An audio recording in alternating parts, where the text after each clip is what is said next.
పిల్లారా, అలాగే చేరి వచ్చిన మీ అందరికీ కూడా దేవుని సంఘానికి మన ప్రభువును సర్వలోకానికి రక్షకుడైన యేసుక్రీస్తు వారి యొక్క శ్రేష్టమైన నామంలో మీ అందరికీ వందనాలు చెల్లించుకుంటూ, దేవుడు మరలా మనల్ని ప్రేమించి ఈ రాత్రికాల సమయం తన సన్నిధానంలో మనం ఇటు రీతిగా కూడుకోవడానికి ప్రభువు మన పట్ల కృపను చూపించాడు. ప్రియులారా, ఈ రాత్రి ఒక ప్రత్యేకమైన ఒక విషయాన్ని గురించి మనం కొద్ది నిమిషాలు దేవుని వాక్యాన్ని మనం ధ్యానించుకుందాము. దేవుని ప్రజల యొక్క ఘనత ఈ లోకంలో ఏదైనా ఉంది అని అనుకుంటే అది దేవుని వాక్యమే. దేవుని వాక్యమే దేవుని ప్రజల యొక్క ఘనత. ఈ పరిశుద్ధ గ్రంథమే దేవుని ప్రజలకు ఈ లోకంలో ఏదైనా ఒక చాలా విలువైన సంగతి ఏదైనా ఉందా అని మనం ఆలోచిస్తే దేవుని వాక్యమే, దేవుని పరిశుద్ధ గ్రంథమే. చివరి కీర్తనలో ఒకసారి ఆ మాటను మనం జ్ఞాపకం చేసుకుందాం. కీర్తనల గ్రంథము 149వ కీర్తన, 149వ కీర్తన, కీర్తనల గ్రంథము 149వ కీర్తన, 149వ కీర్తనలో 4వ చరణం నుంచి 9వ చరణం వరకు నేను చదువుతాను. మీ బైబిల్ చూడండి. యెహోవా తన ప్రజల యందు ప్రీతి గలవాడు, ఆయన దీనులను రక్షణతో అలంకరించును. భక్తులు ఘనత నుండి ప్రహర్షించుదురుగాక, వారు సంతోషభరితులై తమ పడకల మీద ఉత్సాహగానము చేయుదురుగాక. వారి నోట దేవునికి చేయబడు ఉత్సాహ స్తోత్రములున్నవి. అన్యజనులకు ప్రతిదండన చేయుటకును, ప్రజలను శిక్షించుటకును, గొలుసులతో వారి రాజులను, ఇనుప సంకెళ్లతో వారి ఘనులను బంధించుటకును, విధింపబడిన తీర్పు వారి మీద నడుపుటకును, వారి చేతిలో 2 అంచులు గల ఖడ్గమున్నది. ఆయన భక్తులకందరికీ ఘనత ఇదే. యెహోవాను స్తుతించుడి. ఆ 9వ వచనంలో చివరి మాటలు మనం చూస్తే, ఆ 9వ వచనాన్ని మనం జాగ్రత్తగా చూస్తే, కింద మాటల్లో వారి చేతిలో 2 అంచులు గల ఖడ్గం ఉన్నది. ఆయన భక్తులకందరికీ ఘనత ఇదే. యెహోవాను స్తుతించుడి. దేవుని ప్రజలమైన మనము, దేవుని భక్తులైన ప్రజలు, వారి ఘనత, భక్తులందరి ఘనత ఆయన తన భక్తులకు, తన ప్రజలకు ఇచ్చిన 2 అంచుల గల ఖడ్గము, 2 అంచులు గల ఖడ్గము. అంటే ఈ విశ్వాస ప్రయాణంలో, ఈ లోకమనే ఈ అరణ్యంలో, ఈ యొక్క విశ్వాస ప్రయాణంలో మనము ఈ లోకంలో నుంచి పరమ కణానుకు ప్రయాణం అయిపోతున్నాం. ఆ ప్రయాణంలోనే మన జీవితాలు ఉన్నాయి. కొంతమంది ఎక్కువ కాలం ప్రయాణం చేసి ఉండొచ్చు, ప్రయాణంలో ఉండి ఉండొచ్చు. కొంతమంది మధ్యలోనే రక్షణ పొందిన వారైతే వారి ప్రయాణం అప్పుడే స్టార్ట్ అయి ఉండవచ్చు. సరే, ప్రయాణం ఎప్పుడు ప్రారంభించినప్పటికీ ప్రయాణంలో కాలం ఎంత అయినప్పటికీ దేవుడు తన ప్రజలందరి చేతిలో పెట్టిన ఒక ఘనత, దేవుడు తన భక్తులందరినీ ఆయన వారి చేతిలో ఉంచిన ఒక ధననిధి, ఒక గొప్ప సాధనం, చాలా ఘనతను తెచ్చేది ఏంటనంటే దేవుని వాక్యమే. ఇశ్రాయేలీయుల్ని 40 సంవత్సరాలు అరణ్యంలో ఆయన మన్నా చేత పోషించాడు. మన్నా చేతనే పోషించాడు. కావలసినప్పుడు నీళ్ళు ఇచ్చాడు. ఆ నీళ్ళ కోసం కాలువలేమి లేవు, లేకపోతే బావులేమి తవ్వలేదు. బండ నుంచి నీళ్లు రప్పించాడు. ఆకాశం నుంచి మన్నాను కురిపించాడు. అలాగే ఈ అరణ్య ప్రయాణంలో ఉన్న మనం కూడా ఒక ప్రయాణంలో ఉన్నాం. ఈ ప్రయాణంలో దేవుడు మనల్ని పోషించడానికి, అనుదినము బ్రతికించడానికి ఆత్మీయ మన్నా, దేవుని వాక్యము అనే ఈ జీవాహారాన్ని దేవుడు మన చేతిలో పెట్టాడు. ఎందుకనంటే వాక్యం ద్వారానే మనం జీవించాలి, వాక్యం ద్వారానే బ్రతకాలి.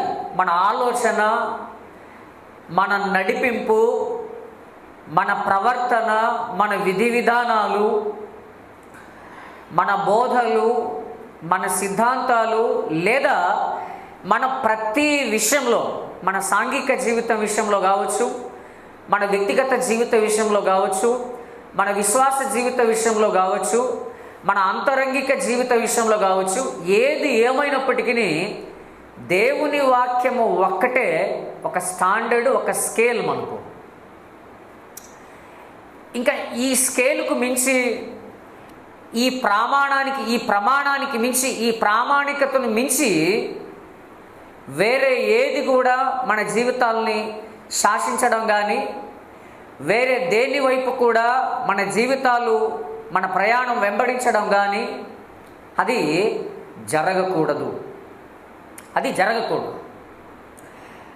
మనం బైబిల్ గ్రంథం యొక్క చరిత్రను బైబిల్ గ్రంథంలోని చరిత్రను చూస్తే ఆదికాండము 1వ అధ్యాయం నుంచి 11 అధ్యాయాల వరకు ఒక ఎత్తు, 12వ అధ్యాయం నుంచి చివరి వరకు ఒక ఎత్తు, మలాకీ గ్రంథం వరకు ఒక ఎత్తు. ఆ తర్వాత క్రొత్త నిబంధన విషయానికి వస్తే ఇంకా క్రొత్త నిబంధన ఒక ఎత్తు. ఈ 66 గ్రంథాలన్నిటికీ కూడా పిల్లర్స్ లాగా 66 గ్రంథాలన్నిటికీ కూడా ఎందులో ఈ 66 గ్రంథాలన్నీ ఇమిడి ఉంటాయనంటే, మనం జాగ్రత్తగా ఆలోచిస్తే మొదటి 11 అధ్యాయాల్లో ప్రపంచమంతా అందులోనే ఉంటుంది. మొదటి 11 అధ్యాయాలు పాపమైన, శాపమైన, మరణమైన, నాశనమైన, తీర్పు అయిన, ప్రపంచ దేశాలు విస్తరించడం అయినా, రక్షణ ప్రణాళిక అయినా, పునరుద్ధానమైన, నిత్య తీర్పు, ఏదైనా సరే మొదటి 11 అధ్యాయాలంతా కూడా ఒక ఎత్తు అయితే మిగిలినదంతా కూడా ఒక ఎత్తు. అసలు బైబిల్ గ్రంథం యొక్క, దేవుని వాక్యం యొక్క, ఎందుకనంటే వాస్తవానికి వేరే విషయం అంటే వేరేది సిద్ధపడాలని అనుకున్నాను, కానీ కాస్త దేవుని వాక్యాన్ని కలిగి ఉన్న మనకు, దేవుని వాక్యాన్ని ధ్యానిస్తున్న మనకు కొన్ని సంగతులు తప్పకుండా మనకు తెలియాలి. ఇప్పుడు చూడండి, ఈ 66 గ్రంథాల గురించి కనుక మనం పరిశీలించుకోవాల్సి వస్తే,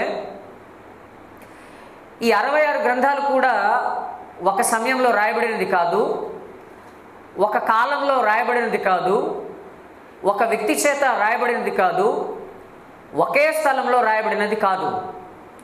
సుమారుగా క్రీస్తుపూర్వం 1450 నుంచి ఈ గ్రంథాన్ని రచించడం ప్రారంభిస్తే క్రీస్తు శకం 98 అపోస్తులుడైన యోహాను గారు అక్కడితో ఈ గ్రంథం ముగించబడింది. అంటే సుమారుగా 1600 సంవత్సరాల కాలం. 1600 సంవత్సరాల కాలంలో 3 ఖండాలు, అప్పటికి ఆసియా, ఆఫ్రికా, యూరప్, ఈ 3 ఖండాల్లో వ్రాయబడింది. 40 మంది కంటే ఎక్కువ మంది చేత తర్వాత 3 భాషల్లో వ్రాయబడింది. బైబిల్ గ్రంథం అంతా కూడా ఒకే భాషలో వ్రాయబడలే, 3 భాషల్లో వ్రాయబడింది. చాలా తక్కువ చిన్న భాగం అరామిక్ భాషలో వ్రాయబడింది. ఎందుకంటే దేవుని వాక్యాన్ని చదివేటప్పుడు మనం చదివేటప్పుడు దేవుని వాక్యం గురించి, ఈ గ్రంథం మీద సరి అయిన నిశ్చయత అనేది మనకు లేకపోతే ఈ గ్రంథాన్ని మనం ఏదో చదువుతున్నట్టు ఏదో చదువుతాం, కానీ అంత సీరియస్నెస్ అనేది మనలో ఉండదు. కాబట్టి దేవుని వాక్యాన్ని చదివేటప్పుడు, దేవుని వాక్యాన్ని ధ్యానించేటప్పుడు ఒక నిశ్చయత, ఒక అష్యూరెన్స్ అనేది మనకు తప్పకుండా ఉండాలి.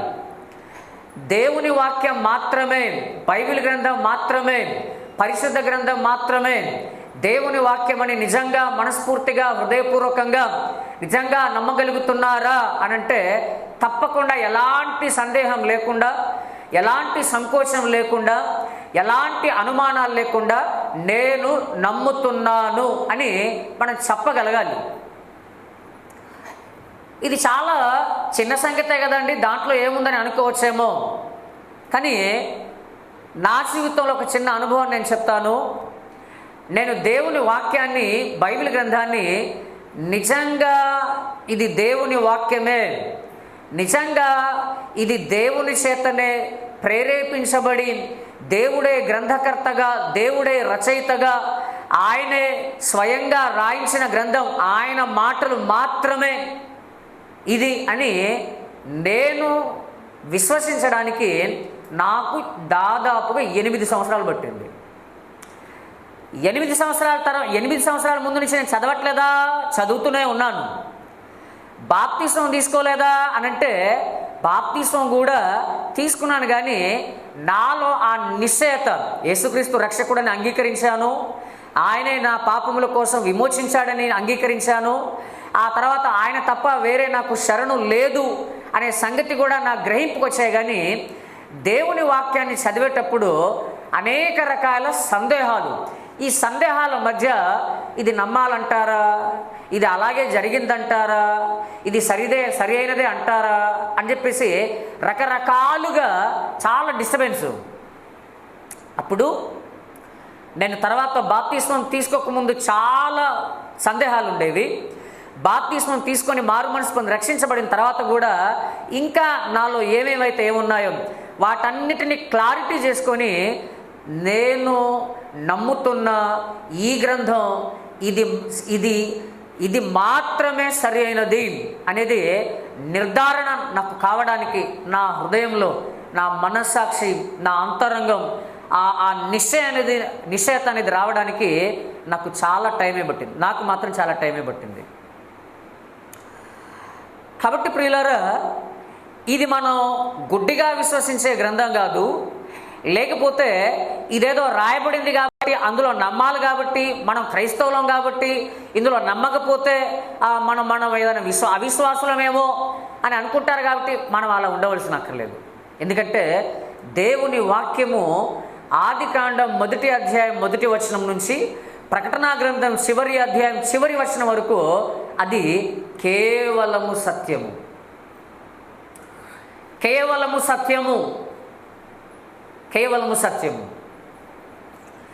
ఎందుకు అనంటే, ఎందుకు ఇప్పుడు ఈ విషయాలన్నీ తీసుకురావాల్సి వస్తుందనంటే, మనం ఇక్కడ ఉన్నాం కాబట్టి మనకి ఈ విషయాలు కూడా ఇదంతా మనకు అవసరమా అని అనిపిస్తూ ఉండొచ్చేమో.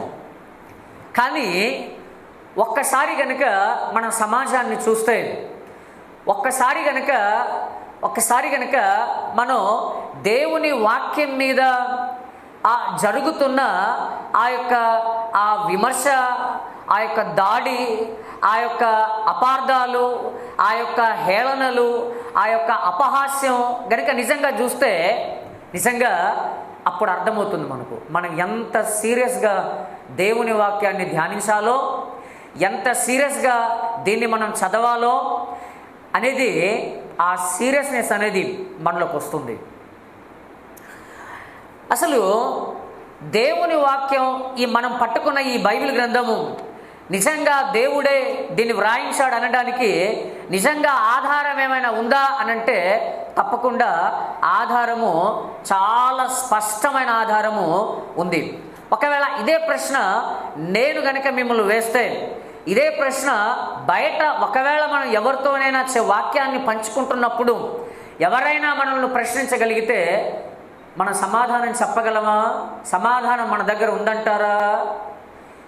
మేమేదో నమ్మేసుకుంటున్నాము, మా నమ్మకాన్ని ఏదో మేము నమ్ముకుంటూ వెళ్ళిపోతున్నాము, మమ్మల్ని ఎందుకంటే డిస్టర్బ్ చేస్తారు అని మనం అనకూడదు. మనలో ఉన్న ఈ నిరీక్షణ గురించి రీజన్, హేతు అడుగుతారు మనల్ని. ఆ హేతు అడిగినప్పుడు తప్పకుండా సమాధానం చెప్పాలి, కానీ మనం తప్పించుకోకూడదు. ఒకసారి చూడండి, ఒక వచనాన్ని మీకు చూపిస్తాను, మనం చూద్దాం. యెషయా గ్రంథము 44వ అధ్యాయం. యెషయా గ్రంథము 44వ అధ్యాయము. యెషయా గ్రంథము 44వ అధ్యాయము 6 నుంచి 8 వచనాలు నేను చదువుతాను. దయచేసి మీ బైబిల్ చూడండి. యెషయా గ్రంథము 44వ అధ్యాయము 6 నుంచి 8 వచనాలను చదువుతున్నాను. మీ బైబిల్ చూడండి. ఇశ్రాయేలీయుల రాజైన యెహోవా, వారి విమోచకుడైన సైన్యములకు అధిపతియగు యెహోవా ఈలాగు సెలవిచ్చుచున్నాడు, నేను మొదటివాడను కడపటివాడను, నేను తప్ప ఏ దేవుడును లేడు. ఆదిలోనున్న జనమును నియమించినది మొదలుకొని నేను తెలియజేయచ్చు వచ్చినట్లు తెలియజేయగల వాడెవడు?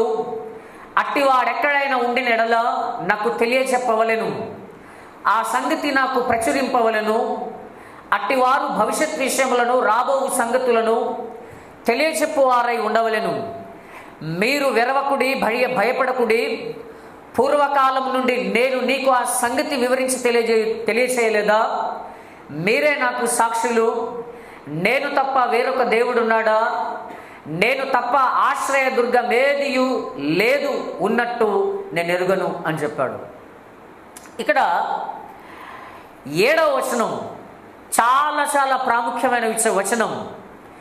ఈ 7వ వచనాన్ని బట్టి ఈ ప్రమాణం మీద మాత్రమే ప్రపంచంలో ఉన్న ఏ గ్రంథాన్నైనా మనం కొలవచ్చు. అంటే ఏ విషయమైనా సరే అది దేవుని చేత ప్రేరేపించబడిందా, అది దేవుని చేత ప్రేరేపించబడిందా లేదా కాదా, ఇది మనిషి యొక్క ఊహన లేక దేవుని చేత ప్రేరేపించబడిందా అనే సంగతి కనుక మనం తెలియాలంటే ఇక్కడ దేవుడు ఒక ప్రమాణాన్ని, ఒక ప్రామాణికత, ఒక స్కేల్, ఒక స్టాండర్డ్ని దేవుడు ఇక్కడ మన ముందు పెట్టాడు. చూడండి, ఆదిలోనున్న జనమును నియమించినది మొదలుకొని నేను తెలియచేయచ్చు వచ్చినట్లు తెలియచేయగలవాడెవడు అని మాట్లాడాడు. అంటే మనిషి దగ్గర నుంచి ప్రారంభంలో విస్తరించిన మానవ సమాజాలు, మానవ జాతులు, వారు ఎలాగ విస్తరించారు, నాగరికత ఎలాగ పుట్టింది, ఆ తర్వాత వాళ్ళు ప్రపంచంలో ఉన్న ఈ భూభాగాలకు ఎలా విస్తరించారు, ఇన్ని రకాల భాషలు, ఇన్ని రకాల సంస్కృతులు, ఇన్ని రకాలుగా ఎలా వచ్చాయి అని జరిగిపోయిన గత కాలాన్ని గురించి ఎవరైనా మీతో చెప్పగలిగారా? నేను తెలియజెప్పుచూ వచ్చినట్లుగా ఎవరైనా మీకు తెలియజేశారా అని దేవుడు ఒక రకంగా చెప్పాలంటే ఒక సవాల్ చేస్తున్నాడు. ఆదిలోనున్న జనమును నియమించినది మొదలుకొని, అంటే ఫ్రమ్ ద రైట్ బిగినింగ్. ఆ తర్వాత చూడండి, ఆ తర్వాత ఆ సంగతి ఎవడైనా ఉంటే నాకు తెలియజేయండి, ఆ సంగతి నాకు ప్రచురించండి అంటున్నాడు.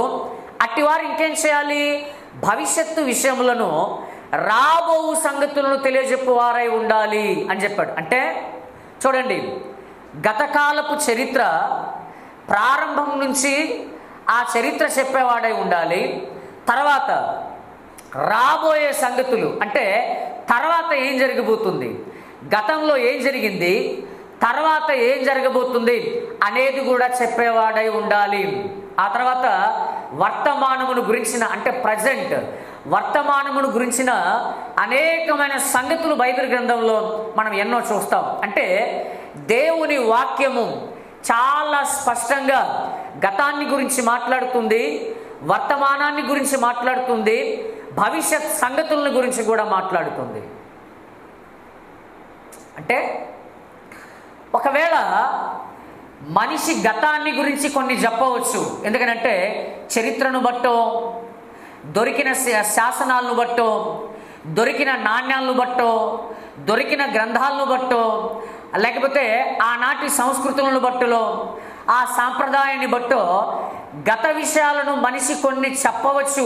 అయితే మనిషి గతాన్ని గురించి పూర్తిగా చెప్పలేడు.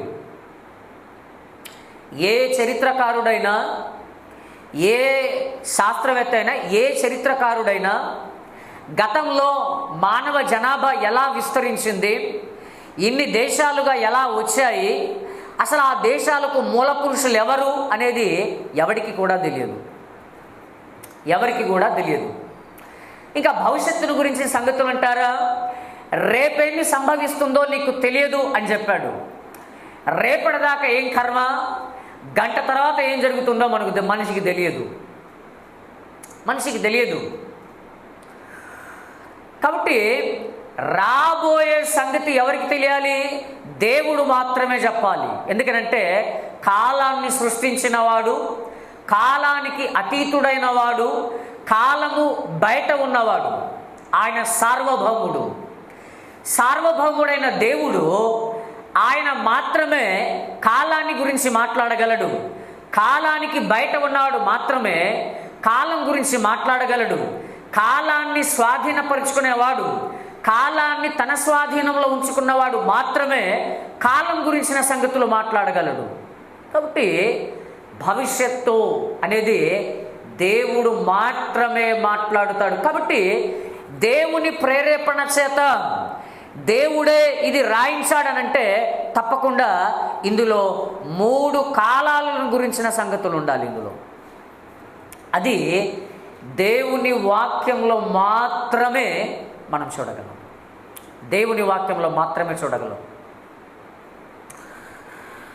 అలాగే దేవుని వాక్యము వ్రాయబడిన విధానము ఒకసారి మనం కనుక గమనించగలిగితే, దేవుని వాక్యము వ్రాయబడిన విధానము ఎలాగ రాశాడనంటే ఇదంతా కూడా ఐ విట్నెసే. దేవుని ప్రేరేపణ, ఆ తర్వాత ఐ విట్నెస్. అంటే చూడండి, ఇక్కడ ఇన్స్పిరేషన్ ఆఫ్ గాడ్, దేవుని ప్రేరేపణ, తర్వాత వారు కళ్ళారా ఏదైతే చూశారో, దేనినైతే తాకారో, దేనినైతే గ్రహించారో ఆ సంగతులు ఇందులో రాశాడు. చూడండి ఒకసారి, మొదటి యోహాను పత్రిక, యోహాను గారు రాసిన మొదటి పత్రిక మొదటి అధ్యాయము మొదటి వచనం నుంచి మనం చదవగలిగితే, జీవవాక్యమును గూర్చినది ఆది నుండి ఏది ఉండెనో, మేమేది వింటిమో, కన్నులారా ఏది చూచితిమో, ఏది నిదానించి కనుగొంటిమో, మా చేతులు దేనిని తాకి చూచెనో అది మీకు తెలియజేయుచున్నాము అన్నాడు. ఆ జీవము ప్రత్యక్షమాయెను. ఇక్కడ చూడండి, ఆది నుండి ఏది ఉందో, మేము ఏది విన్నామో, ఏది చూసామో, ఏది నిదానించి కనుగొన్నామో, మా చేతులు దేనిని తాకాయో అది మేము మీకు తెలియజేస్తున్నాం. 4, వాళ్ళు విన్నారు, వాళ్ళు చూశారు, వాళ్ళు నిదానించి కనుగొన్నారు, వాళ్ళు తాకారు. అంటే దేవుని వాక్యము అనేది ఇది గుడ్డిగా, ఇది కల్పించబడిన లేకపోతే చమత్కారంతో వ్రాయబడిన కథలు కావు.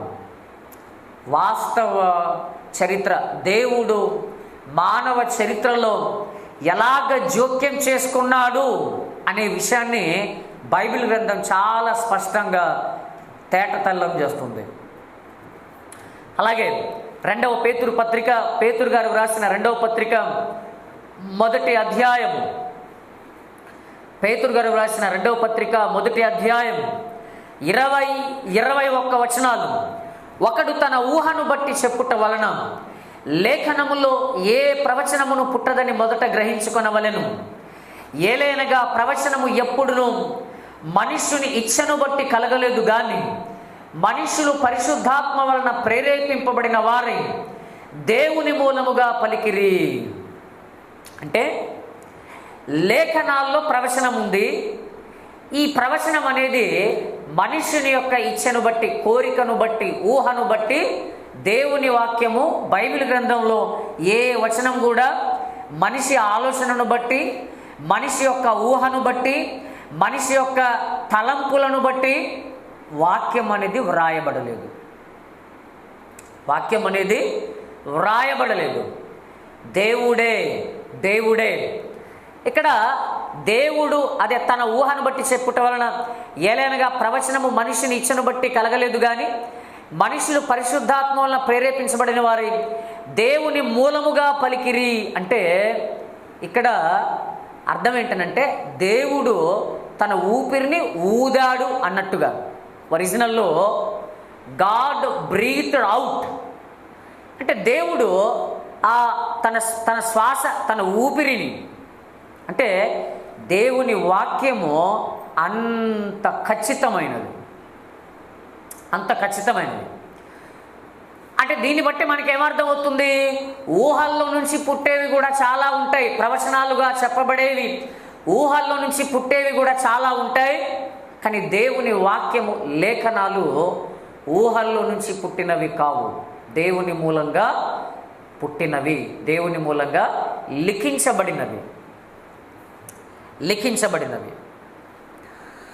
అందుకోసమే దేవుని వాక్యాన్ని మనం ధ్యానించేటప్పుడు చాలా శ్రద్ధగా, చాలా కూలంకషంగా మన మనస్సు పెట్టి దాన్ని జాగ్రత్తగా ధ్యానించాలి. ఎందుకనంటే ఈరోజు మనం చాలా ప్రశాంతంగా ఒక లైట్ కింద కూర్చొని, లేకపోతే మన ఇంట్లోనో చక్కగా మంచం మీద కూర్చొని, ఫ్యాన్ కింద కూర్చొని మనకు సమయం ఉన్నప్పుడు ప్రశాంతంగా ఏదో చదువుకుంటున్నాం. కానీ ఈ వాక్యం మన చేతిలోనికి రావడానికి అనేక మంది సజీవంగా దహించబడ్డారు, అనేక మంది కాల్చబడ్డారు, చంపబడ్డారు. దేవుని వాక్యాన్ని తర్జుమాలు చేసేటప్పుడు కూడా, ట్రాన్స్లేషన్ చేసేటప్పుడు కూడా చాలామంది రకరకాల శ్రమలు ఎదుర్కొన్నారు, చంపబడ్డారు, కాల్చబడ్డారు.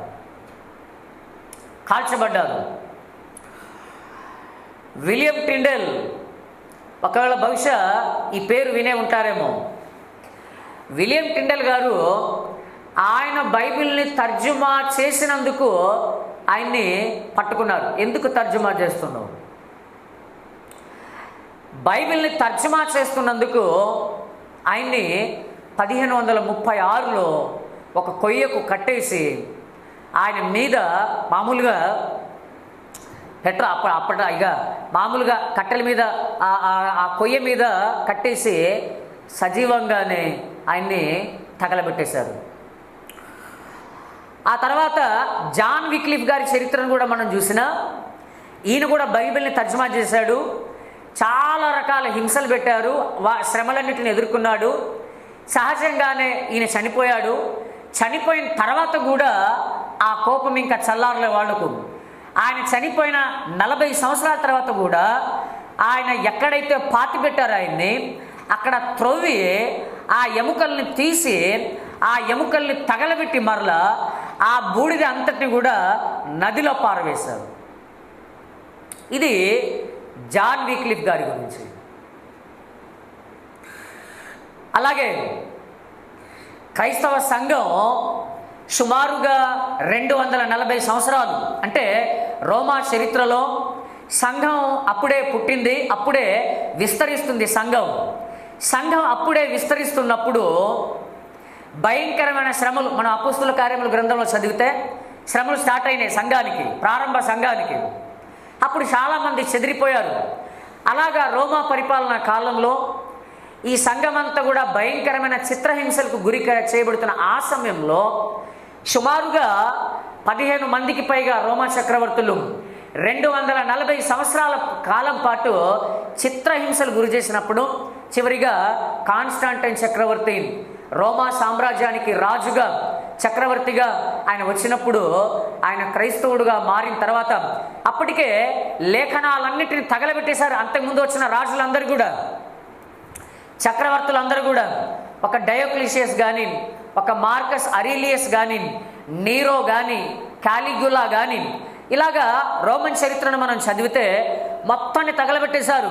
ఇంకా వాళ్ళు అనుకున్నారు రోమా సామ్రాజ్యంలో నుంచి ఈ లేఖనాల్ని పూర్తిగా తుడిచివేశాం అని సంబరపడ్డారు. కానీ కాన్స్టాంటైన్ యేసుక్రీస్తు ప్రభువారిని ఆయన రక్షకునిగా అంగీకరించిన తర్వాత అప్పుడు మరలా ఆయన చెప్తాడనమాట, ఎవరి దగ్గరైనా లేఖనాలు ఉన్నాయా, వాక్యం ఉందా, ఉంటే ఆ ప్రతులను తీసుకురండి అన్నప్పుడు వెంటనే దాదాపుగా 45-50 ప్రతులు మొత్తం ఆ గ్రంథానికి సంబంధించినవి మొత్తం తీసుకుని వచ్చారు. అంటే తమ ప్రాణాలు పోవడానికైనా సిద్ధపడ్డారు, కానీ వాక్యాన్ని మాత్రం అంతం కాకుండా చూశారు. ఎందుకంటే దేవుడు తన వాక్యం పట్ల, తన గ్రంథం పట్ల ఆయన ప్రత్యేకమైన ఆయన ప్రణాళిక, అందుకోసమే ఆనాటి కాలం నుంచి నేటి వరకు కూడా తగలబెడుతూనే ఉన్నారు, దూషిస్తూనే ఉన్నారు, అపహాస్యం చేస్తూనే ఉన్నారు. ఆ తర్వాత సిద్ధాంతపరంగా దాడులు జరుగుతూనే ఉన్నాయి, రకరకాల ప్రయత్నాలు చేస్తూనే ఉన్నాయి. కానీ యేసుక్రీస్తు ప్రభువారు ఏం చెప్పాడు? లూకాసు వార్త 21:33లో ఆకాశమును భూమియు గతించును గాని నా మాటలు ఏ మాత్రమును గతించవు అని అన్నాడంటే, ఆకాశము భూమి గతించిపోయేంత వరకు దేవుని వాక్యము సజీవంగానే ఉంటుంది, సజీవంగానే ఉంటుంది. ఆ తర్వాత 16వ శతాబ్దం అనుకుంటా, 16-17 శతాబ్దాల కాలంలో ఫ్రాన్స్ దేశంలో ఒక తత్వవేత్త ఉన్నాడు, ఒక తత్వవేత్త, ఫిలాసఫర్. ఆయన క్రైస్తవ్యం విస్తరిస్తూ ఉంటే చూసి ఓరవలేకపోయి ఏం చేశాడనంటే, వచ్చే 100 సంవత్సరాల కాలంలో బైబిల్ కానీ క్రైస్తవ్యం కానీ లేకుండా అంతరించిపోతుంది అని చెప్పాడు. కానీ ఆయన చనిపోయాడు. ఆయన చనిపోయిన తర్వాత ఆయన గృహమే బైబిల్ను ప్రింట్ చేసే ఒక బైబిల్ సొసైటీగా, ఫ్రాన్స్ బైబిల్ సొసైటీ వాళ్ళు ఆయన ఇంటిని కొనుక్కొని ఆయన ఇంటి నుంచే మరలా బైబిల్ని ప్రింట్ చేయడం స్టార్ట్ చేశారు. అంటే ఈ చరిత్ర అంతా మనకు అవసరమా అనంటే అవసరమే. ఈ చరిత్ర మనకు అవసరం. ఇవేమి తెలియకుండా మనం ఎలా అనంటే బైబిల్ గ్రంథాన్ని ఎలా చదవడం అలవాటు అయిపోయాం అనంటే, మామూలుగా ఏదో కథల పుస్తకం చదివినట్లుగా అలా మనం ఎప్పుడు కూడా బైబిల్ గ్రంథాన్ని చదవకూడదు. పోయిన వారం చెప్పుకున్నాం కదా, ధ్యానించుట అంటే ఏంటి? యెహోవా ధర్మశాస్త్రం నందు ఆనందించుచు దీవారాత్రము దానిని ధ్యానించువాడు ధన్యుడు అని చెప్పాడు కదా. ధ్యానించుట అంటే అర్థం ఏంటి? చదువుట, తర్వాత చదివిన దానిని గ్రహించుట, తర్వాత ఆలోచించుట, తర్వాత భద్రపరుచుకొనుట, తర్వాత నెమరవేసుకొనుట, తర్వాత ఏదైతే నువ్వు చదివావో, ఏదైతే గ్రహించావో, ఏదైతే మనసులో పెట్టుకున్నావో దాని ప్రకారంగా నీ జీవితంలో పాటించుట, వీటన్నిటిని కలిపి ధ్యానించుట, మెడిటేషన్ అంటారు. బయట చెప్పే మెడిటేషన్ వేరు. ఆ మెడిటేషన్ ఏంటి? నువ్వు శుభ్రంగా ఒక దగ్గర కూర్చో, ఏమి ఆలోచించకుండా కూర్చో, నీ మైండ్ అంతని కూడా ఫ్రీగా చేసేసుకో. అప్పుడు నీ ఆత్మ పరమాత్మతో ఐక్యం చెందుతుంది, నీ ఆత్మ పరమాత్మను కలిసిపోతుంది. కానీ దేవుని వాక్యంలో ఉన్న ధ్యానం అది కాదు. దేవుని వాక్యంలో ఉన్న ధ్యానం అది కాదు. అయితే దేవుని వాక్యము చదివే వారందరికీ అర్థమవుతుందా అనే ప్రశ్న. చదివే వారందరికీ కూడా దేవుని వాక్యము అర్థమవుతుందా? చదివే వారందరికీ గనక దేవుని వాక్యం అర్థమైతే చాలామందికి ఎందుకు అర్థం కావట్లేదు? ఒకవేళ చదివే వారందరికీ దేవుని వాక్యం అర్థం కాకపోతే అర్థం కాని విధంగా దేవుడు ఎందుకు రాయించాడు అనేది కూడా తెలియాలి. దేవుని వాక్యము గనక చదివే వారందరికీ నిజంగానే అర్థమైతే మరి అర్థం కాకుండా ఎందుకు మాట్లాడుతున్నారు? ఇది మొదటి విషయం. దేవుని వాక్యం గనక చదివే వారికి అర్థం కాకపోతే అర్థం కాని విధంగా దేవుడు ఎందుకు రాయించాడు అనేది ప్రశ్న. 2 ప్రశ్నలు. దేవుని వాక్యం నిజంగా చదివే వారికి గనక నిజంగా అందరికీ అర్థమైతే ఈరోజు క్రైస్తవ ప్రపంచంలో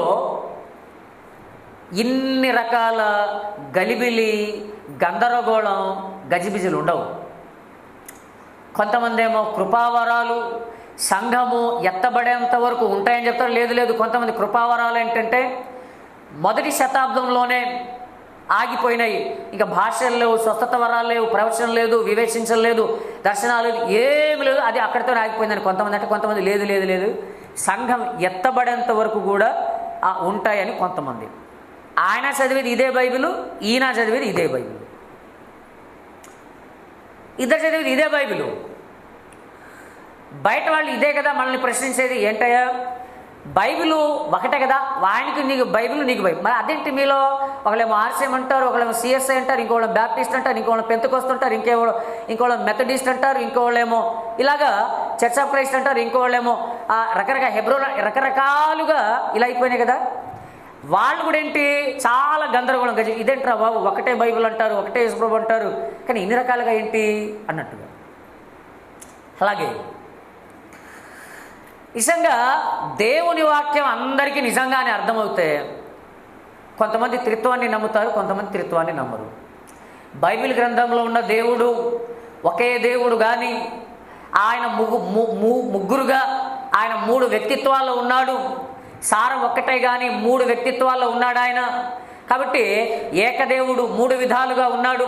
కాబట్టి ఆయన త్రిత్వం అని చెప్తే అసలు బైబిల్ గ్రంథంలో త్రిత్వం అనే పదం ఎక్కడుంది, త్రిత్వం గురించి బైబిల్ ఎక్కడ చెప్తుంది అని నమ్మని వాళ్ళు ఉన్నారు. ఇలాగా రకరకాలుగా, అంటే దీన్ని బట్టి మనకి ఏమైనా అర్థమవుతుంది, బైబిల్ గ్రంథం చదివే వాళ్ళందరికీ నిజంగా అర్థమవుతుందా అని అంటే ఇక్కడ ఈ సంగతుల్లో మనం చూస్తే కన్ఫ్యూజనే. సరే, బైబిల్ గ్రంథం మరి అర్థం కానప్పుడు, ఇలాగ చదివితే అర్థం కానప్పుడు అర్థం కాని విధంగా దేవుడు ఎందుకు రాయించాడు అని అంటే కారణాలు మాత్రం ఉన్నాయి. చూడండి ఒకసారి, కొన్ని కారణాలు మనం చూద్దాం దేవుని వాక్యంలో నుంచి. దానియేలు గ్రంథము 12వ అధ్యాయం, దానియేలు గ్రంథము 12వ అధ్యాయము 10వ వచనం చూద్దాం ఒకసారి మనం. దానియేలు గ్రంథము 12వ అధ్యాయము 10వ వచనాన్ని కనుక మనం చూడగలిగితే, అనేకులు తమ్మును శుద్ధిపరుచుకొని ప్రకాశమానులను నిర్మలులను అగుదురు, దుష్టులు దుష్టకార్యములు చేయుదురు గనుక ఏ దుష్టుడును ఈ సంగతులను గ్రహింపలేకపోవును గాని బుద్ధిమంతులు గ్రహించెదరు.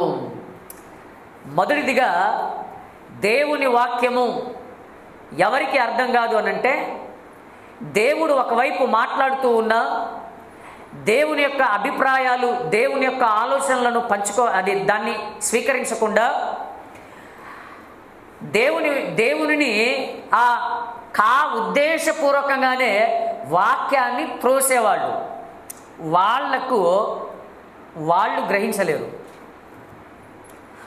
అంటే దేవుని వాక్యాన్ని ఉద్దేశపూర్వకంగానే ఒకవేళ మనం గనక త్రోసివేసినా, బయట బైబిల్ని విమర్శించే వాళ్ళు ఒకవేళ కావాలనే దేవుని వాక్యాన్ని ఒకవేళ వాళ్ళు ఉద్దేశపూర్వకంగానే త్రోసివేసినా వారికి అర్థం కాదు, మనకు కూడా అర్థం కాదు. అలాగే హోషేయ గ్రంథం, దాని పక్కనే హోషేయ గ్రంథము 14వ అధ్యాయం, హోషేయ గ్రంథము 14వ అధ్యాయము 9వ వచనాన్ని మనం చదవగలిగితే, జ్ఞానులు ఈ సంగతులను వివేచించురు, బుద్ధిమంతులు వాటిని గ్రహింతురు. ఏలయనగా యెహోవా మార్గములు చక్కనివి, నీతిమంతులు దాన్ని అనుసరించి నడుచుకొందురు గాని తిరుగుబాటు చేయువారి దారికి అది అడ్డము గనుక వారు తొట్టిల్లుదురు అన్నాడు. సెకండ్ రీజన్, రెండవ కారణం. ఇక్కడ జ్ఞానులు సంగతులు వివేచిస్తారు అంటే దేవుని వాక్యము మనము గ్రహించాలంటే, ఎవరికైనా అర్థం కావాలంటే మొట్టమొదటిగా they must have to understand. వారు దేవుని వాక్యాన్ని వివేచించగలవారై ఉండాలి. అంటే ఏది వాస్తవం, ఏది అవాస్తవం, రెండు మార్గాలు మన ఎదుట ఉన్నప్పుడు ఏది సత్యాన్ని నడిపిస్తుంది, ఏది సత్యం కాదు అనే సంగతి తప్పకుండా మనం వివేచించేవారమై ఉండాలి. ఇది బుద్ధిమంతులు వీటిని గ్రహిస్తారు. దేవుని మార్గములు చక్కనివి, నీతిమంతులు దాన్ని అనుసరిస్తారు, వాళ్ళు నడుచుకుంటారు. కానీ ఎవరైతే తిరుగుబాటు చేస్తారో వారి దారికి అడ్డం అది గనుక వాళ్ళు తొట్టిల్లుతారు. అంటే వాక్యం మీద తిరుగుబాటు, సత్యం మీద తిరుగుబాటు, దేవుని మీద తిరుగుబాటు ఎలా చేస్తారు? తెలియకుండా తిరుగుబాటు చేస్తారా?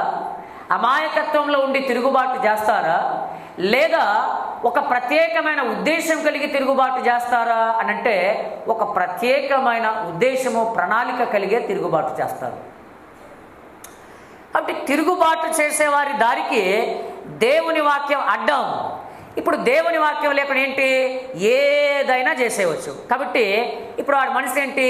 ఈ లోకంలో నేను ప్రశాంతంగా జీవించాలనుకుంటున్నాను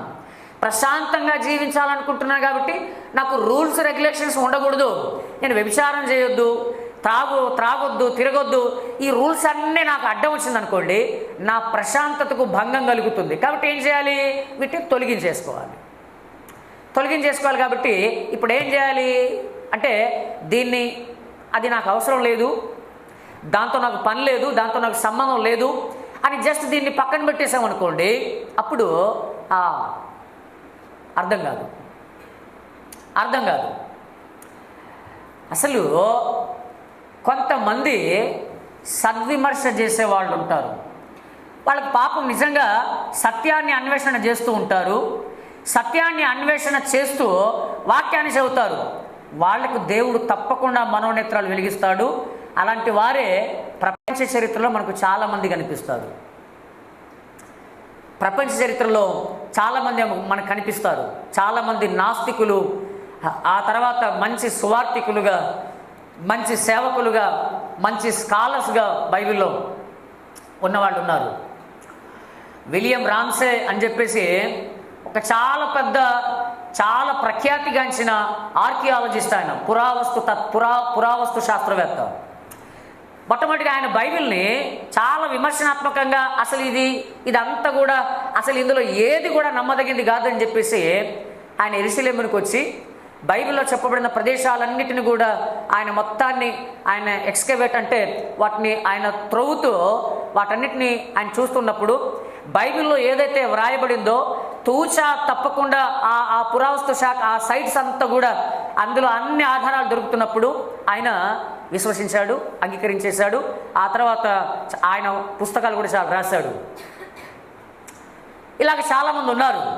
అయితే సద్విమర్శ కాకుండా కావాలనే దుర్విమర్శ, కావాలనే దీన్ని ఒక బూచిగా చూపించడం, దీన్ని ఒక అబద్ధంగా చిత్రీకరించడానికే పూనుకునే వాడికి వాడు ఎప్పుడు కూడా సత్యాన్ని గ్రహించడు. కారణం ఏంటో తెలుసా? దేవుడు బైబిల్ గ్రంథాన్ని వ్రాయించిన డిజైనింగ్ కూడా సేమ్ అదే డిజైనింగ్లో రాయించాడు. అంటే తప్పు పట్టాలి అని అనుకునే వాడికి బైబిల్ గ్రంథం అంతా తప్పుగానే అనిపిస్తూ ఉంటుంది. అందుకోసమేగా చూడండి, చాలా ఎంత సింపుల్ విషయం అంటే నోవాహు గారు ఆయన ఏదో సొదొమ గొమొర్రా పట్టణాలు నాశనం అయ్యాయి, ఆయన బయటకు వచ్చాడు, తన కుమార్తెలు తనే మిగిలారు. తన కుమార్తెలు ఆలోచించిన ఒక తప్పుడు ఆలోచన, ఈ లోకంలో సకల జనుల మర్యాద చొప్పున మనల్ని పెళ్లి చేసుకునేవాడు ఎవడు కూడా లేడు. కాబట్టి ఇప్పుడు మనకు పిల్లలు కావాలి, ఎలాగా? మన తండ్రికి ద్రాక్షారసం త్రాపించి మన తండ్రి దగ్గర శయనించి మనం పిల్లల్ని కందామని చెప్పేసి వాళ్ళు ఆలోచించుకొని నోవాహు గారికి ద్రాక్షారసాన్ని త్రాపించి ఆయన మత్తుడై ఉండగా కుమార్తెలు ఇద్దరు కూడా తప్పు చేశారని బైబిల్ గ్రంథంలో ఉంది. అక్కడ క్షమించండి, లోతు గారు క్షమించండి, తప్పు చేశారని ఉంది. ఇప్పుడు మనం ఆలోచిస్తే, జాగ్రత్తగా ఆలోచిస్తే, అక్కడ దేవుడు ఏమైనా చేయమని ప్రేరేపించాడా? నో, లేదు. దేవుడు ఏమైనా చేయడానికి వాళ్ళు ఏమైనా ప్రోత్సహించాడా? లేదు, లేదు, లేదు.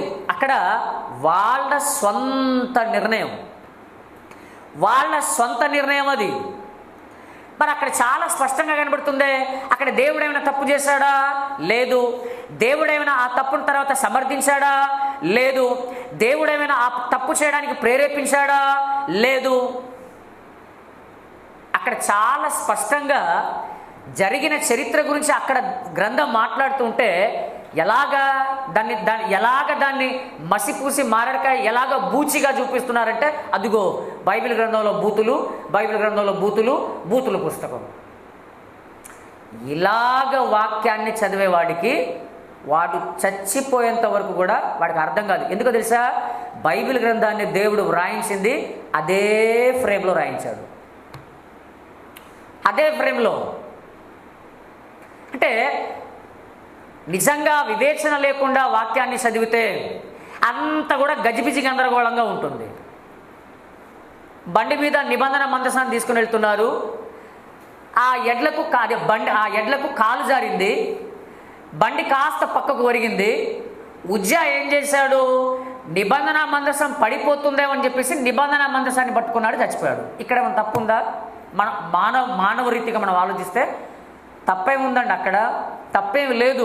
మనకు అనిపిస్తూ ఉంటుంది, బండి వెళ్తుంది, ఎడ్ల కాలు జారింది, దేవుని నిబంధన మందసం కింద పడుతుందేమని ఉజ్జా పట్టుకున్నాడు. ఇక్కడ తప్పేముంది? అంత మాత్రానికే దేవుడు చంపేయాలా? తర్వాత అహరోను గారి యొక్క కుమారులు నాదాబు అబీహులు అన్యాగ్ని తెచ్చారని చెప్పేసి వాళ్ళిద్దరు చచ్చిపోయారు వెంటనే. అదేంటండి? వాళ్ళేం తప్పేం చేయలేదుగా, వాళ్ళు పాపమేం చేయలేదుగా. ఈ అగ్ని కాకపోతే ఆ అగ్ని తీసుకొని వచ్చారు, అంత మాత్రం చేత చంపేయాలా అంటే ఇప్పుడు తప్పు పట్టేవాడికి ఎలా ఉంటుంది? అంత కూడా ఇలాగే దేవుడు అన్యాయస్తుడు అనే విధంగా. ఎందుకంటే వాస్తవానికి లోపల సత్యం గ్రహించాలనే ఆ కాన్సెప్ట్ కదా అయింది, విమర్శించాలనే కాన్సెప్టే కాబట్టి అలాగే ఉంటుంది. అలాగే తప్పుడు సిద్ధాంతాలు కూడా అలాంటివే. అలాగే క్రైస్తవ సమాజంలో కూడా రాంగ్ డాక్ట్రిన్స్ కూడా అలాంటివే. అలా నిజంగా వాస్తవాన్ని అంగీకరించాలి, వాస్తవాన్ని మనం గ్రహించాలి అని అనుకుంటే తప్పకుండా దాని గురించి మనం అందుకోసమే దేవుని వాక్యాన్ని చదివేవారు కూడా వివేచన కలిగిన జనాంగం ఉండాలి. వివేచన కలిగిన జనాంగం స్వస్థతల విషయంలోనూ కదా, సంఘం ఎత్తబడే విషయంలో కూడా అభిప్రాయాలు ఉన్నాయి. 3 అభిప్రాయాలు ఉన్నాయి, 3 రకాల అభిప్రాయాలు. 3 స్కూల్స్ ఆఫ్ థాట్స్ అంటారు వాటిని. 3 రకాల అభిప్రాయాలు ఉన్నాయి. స్వస్థతల విషయంలో కూడా అభిప్రాయాలు ఉన్నాయి. యేసుక్రీస్తు ప్రభువారు దేవుడు కాడా అనే విషయంలో కూడా చాలా అభిప్రాయాలు ఉన్నాయి. అందుకోసమే వాక్యాన్ని మనం చాలా జాగ్రత్తగా చదవాలంట. 66 పుస్తకాలతో సుమారుగా వేరు వ్యక్తుల చేత 1600 సంవత్సరాల కాలం ఈ గ్రంథం రాయడానికి పట్టి ఆ తర్వాత తెలుగులో మన చేతిలోనికి వచ్చిన ఈ వాక్యం దేవుని వాక్యం. కాబట్టి ప్రియులారా, దేవుని వాక్యాన్ని మనం చాలా శ్రద్ధతో విధేయతతో చదవాలి. ఒక విషయం తెలుసా? ఒక పొల్లు, ఒక సున్నా, ఒక ఫుల్ స్టాపు, ఒక కామ, మధ్యలో హైఫన్, మధ్యలో చిన్న గీత హైఫన్, అది వీటన్నిటిని కూడా చాలా జాగ్రత్తగా వాటిలో చాలా అర్థాలు ఉంటాయి. కాబట్టి దేవుని వాక్యాన్ని కనుక సరిగ్గా మన తరానికి మనం అందించకపోతే, మన తరానికి కనుక మనం దేవుని వాక్యాన్ని దాన్ని పరిశోధించేవారుగా మనం చేయకపోతే రాబోయే తరాలన్నీ కూడా సచ్చు తరాలే, చేయవలేని తరాలుగానే ఉంటాయి. దేవుని యెహోవా గ్రంథాన్ని పరిశీలించి చదువుకోండి అన్నాడు యెషయా 34:16లో. ఆయన గ్రంథాన్ని పరిశీలించి చదువుకోవాలంట. ఓ మామూలుగా చదవేంటి అని చెప్పలేదు, ఆయన పరిశీలించి చదువుకోండి అని చెప్పాడు. ఎందుకంటే మన ఆత్మీయ జీవితం, మన విశ్వాస జీవితం, ఆ తర్వాత మన నిత్యత్వము, ఇదంతా కూడా మన అనుదిన జీవితము, మన బలము, మన శోధనల్లో మనకు రావాల్సిన ఆ నడిపింపు, ఆ ధైర్యము, అదంతా కూడా దేవుడు తన వాక్యంలోనే పెట్టాడు. కాబట్టి దేవుని వాక్యానికి అనేకమైన ఆధారాలు ఉన్నాయి. ఈ ఆధారాల్ని, అసలు దేవుని వాక్యాన్ని మనం ఎందుకు నమ్మాలి అనేది మనం కొన్ని భాగాలుగా మరలా మనం కంటిన్యూ చేసుకుందాం అనేకమైన ఆధారాలతో కొన్ని సంగతులు. ఎందుకంటే ఈ విషయం గురించి మనం ఇప్పటివరకు ధ్యానించలేదు కాబట్టి కొన్ని భాగాలుగా ఈ సంగతులు మనం తప్పకుండా మరలా దేవుని చిత్తమైతే వచ్చే వారం మనం ధ్యానించుకుందాము. దేవుడు ఈ వాక్యమును మన వినికిడిలో ఫలింప చేయనుగాక. ఆమేన్. చిన్న మాట ప్రార్థన చేసుకుందాము. పరిశుద్ధుడైన మా తండ్రి, ప్రేమాపూర్ణుడైన మా దేవ, దయగలిగిన తండ్రి, కృపగలిగిన మా ప్రభా, మీకు వందనాలు, స్తోత్రాలు నాయన తండ్రి. ఈ రాత్రికాల సమయం ప్రభా, ఇటు రీతిగా ప్రభా ఇదిగో తండ్రి మీ వాక్యమును ధ్యానించడానికి నా తండ్రి, మీ వాక్యానుసారంగా ప్రభా ఇదిగో తండ్రి కొన్ని సంగతులు ప్రభా ఇదిగో తండ్రి మీ జీవ గ్రంథంలో నుంచి ఆలోచించడానికి మాకు ఇచ్చిన గొప్ప ధన్యతను బట్టి వందనాలు, స్తోత్రాలు. మీ వాక్యము జీవం కలిగినది, మీ వాక్యము అమూల్యమైనది, మీ వాక్యము మా ప్రాణాలను తెప్పరిల్ల చేసేది, మీ వాక్యము మమ్మల్ని బ్రతికించేది తండ్రి. ఇంత శ్రేష్టమైన వాక్యము మా చేతిలో మీరు పెట్టినందుకు వందనాలు నాయన.